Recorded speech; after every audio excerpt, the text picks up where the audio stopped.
เจ้าสาวพ่อเจ้าสาวกำลังเป็นอันนี้จะได้ YouTube ได้อันนี้จะเห็นใน YouTube ได้เรื่องนี้เลยนี่เกียมเด้อนี่เทเลอร์มาดองยูทูบเบอร์เอาถ้วยออกนี่นะนี่งานดองลานสาววันนี้อันตัน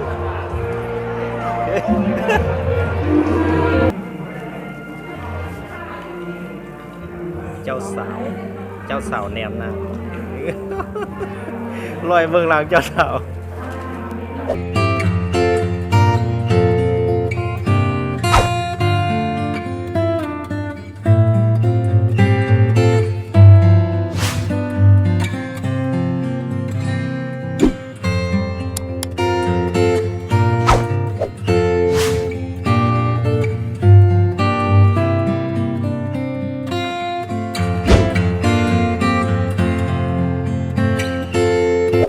ตอนนี้ก็ได้มาอยู่ที่หน้าภัตตาคารดาวซันโวเพื่อจะเข้าไปในงานวิวาห์ระหว่างท้าวพรสวรรค์และนางจุลพรที่เมืองตะแขกแขวงขมวนตามเลย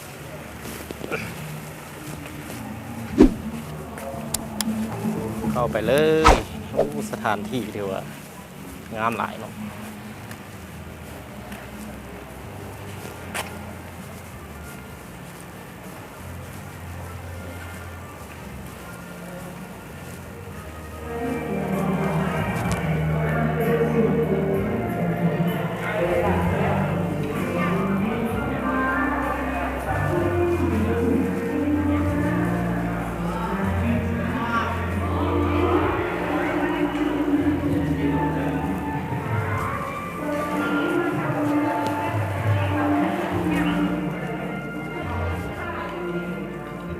เจ้าสาวแนมนะลอยเบื้องหลังเจ้าสาวอันนั้นก็เมียเจ้าสาวหันเจ้าภาพนี่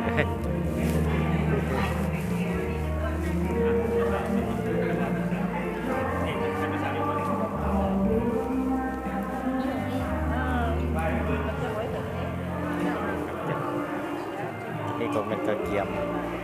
ทับแขกทางเจ้าภาพไฟยิงตอนนี้กำลังการเกียมอยู่ที่ภัตตาคารดาวซันโวเมืองตะแขกแขวงขมวน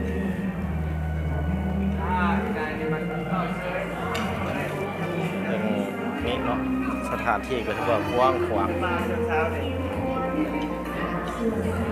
ปัจจุบันนี้สถานที่เตรียมพร้อมเรียบร้อย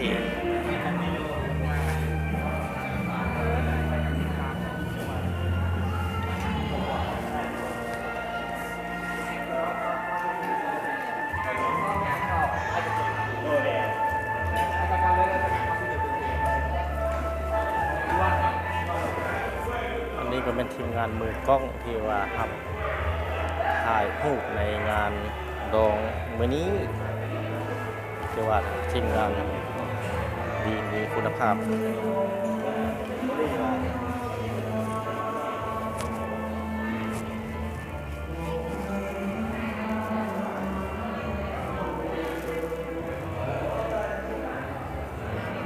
ตอนนี้นั่นก็เป็นเจ้าภาพฝ่ายหญิงเจ้าสาวสีจุลพรที่กำลังถ่ายรูปร่วมกับพี่น้องเห็นแล้วเบิกกล้องนี่เบิกกล้องพอถ่ายแล้วอย่ามือยูทูบเด้อ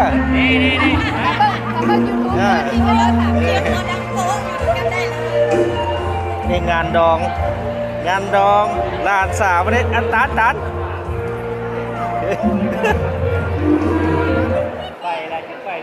ไปแล้วมันจะไปหานางมินแล้วแหละ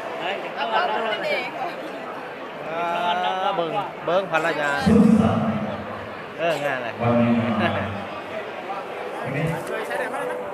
เจ้าเอาเจ้าแข่งเอาปัจจุบันนี้เจ้าบ่าวเจ้าสาวก็กำลังย่างเข้าบ้าน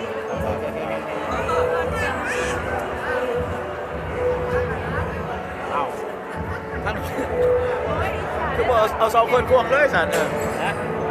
คือผสมกันมาเนี่ยเบอร์เห็นอะไรไหมโอ้ยใบเดียวเลยปัจจุบันนี้เจ้าบ่าวเจ้าสาวกำลังจะย่างขึ้นก้าวขึ้นสู่ที ในงานดีวาระหว่างข้าวคอนสวรรค์และนางจุฬาภรณ์ที่ภัตตาคารดาวสมบูรณ์เมืองท่าแขกแขวงคำม่วนวันที่25 เดือน 2 ปี 2023ในเด็กเจ้าบ้านจะเสาแล้ว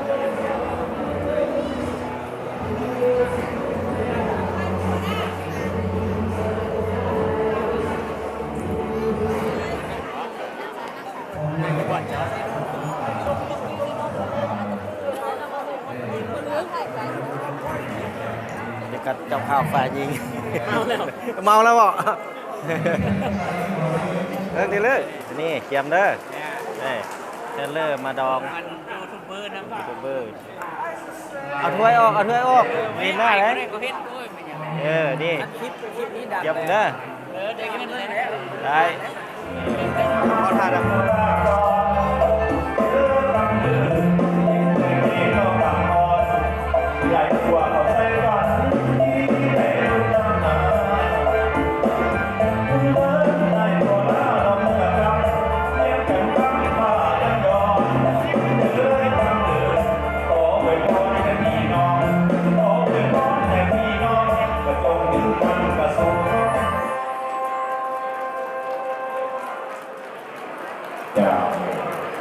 ขอแสดงความเข้าใจอย่างสูงกันหมอลำพิเศษสุดที่ยังสิ่งที่เราเข้าใจถูกทำกันสู้สำหรับทุกอย่างสำหรับในงานสิ่งสดแล้วขอให้ขอที่เลยมาแห่งนี้ได้เพิ่มความ ให้ก็เป็นเจ้าสาวพ่อเจ้าสาวกำลังเป็นอันนี้จะได้ YouTube ได้อันนี้จะเห็นใน YouTube ได้อันนั้นคอมเมนต์ทางพ่อของเจ้าสาวที่มาในงานของคอนสวรรค์เลยนี่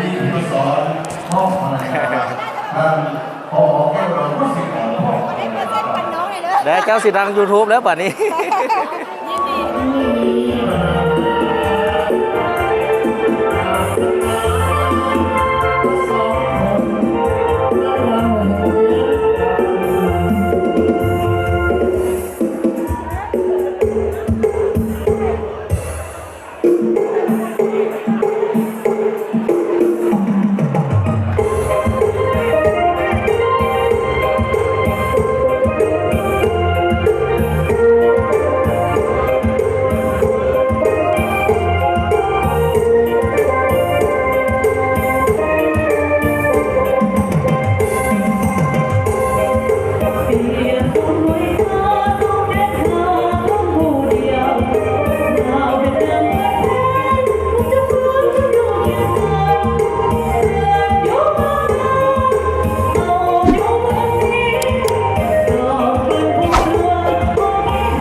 ทั่วทางซึ่งมาเมยามสาวเสียงหวาน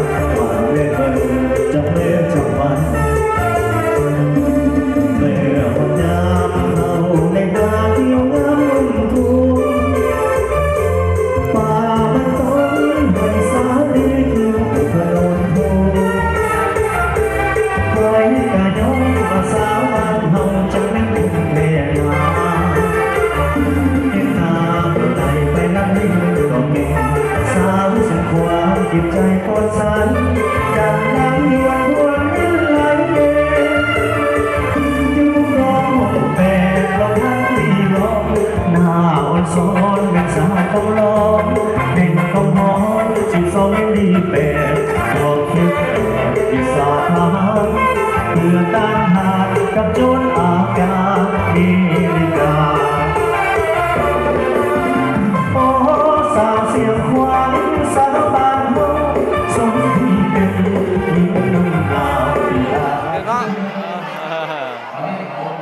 นี่เอานี่ติดต่อหาผู้นี้นี่สิมังนี่พวกอันน่ะสิมังอันน่ะทักแขกขบวนพวกอันสิมังมันกาสิงทางไปมหาไซหันนี่อย่างรถติดเยอะติดต่อหาผู้นี้นี่เบิ้ลหนูนี่บ่เรื่องราคาย่อมเยาราคาถึกๆเนาะต้นไส้เดียวโอ้ข้างแลบัดนี้ดังเลยบัดนี้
เจ้าภาพไฟเลี้ยงตัวได้กินบดหอยแล้วตัวนี้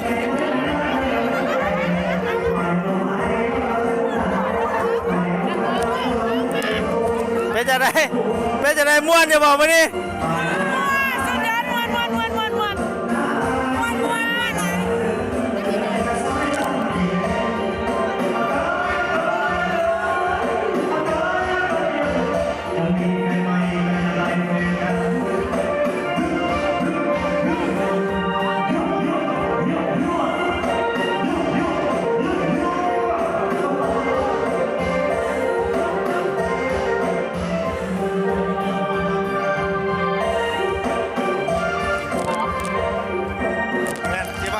สิว่าจะได้ปะเจ้าภาพฝ่ายซ้ายเนาะแล้วจะว่าได้ก็ฝ่ายยิงมาผิดฝ่ายยิง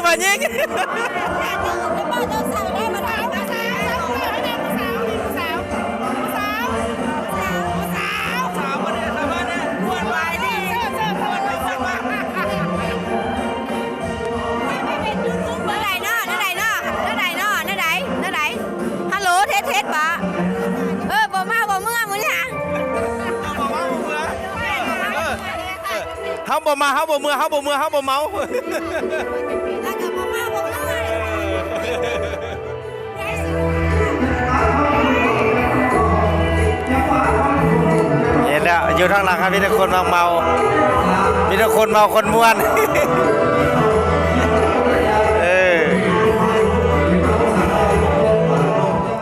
ม่วนเด้อมาเด้อ ม่วนปะม่วนหลายม่วนหลาย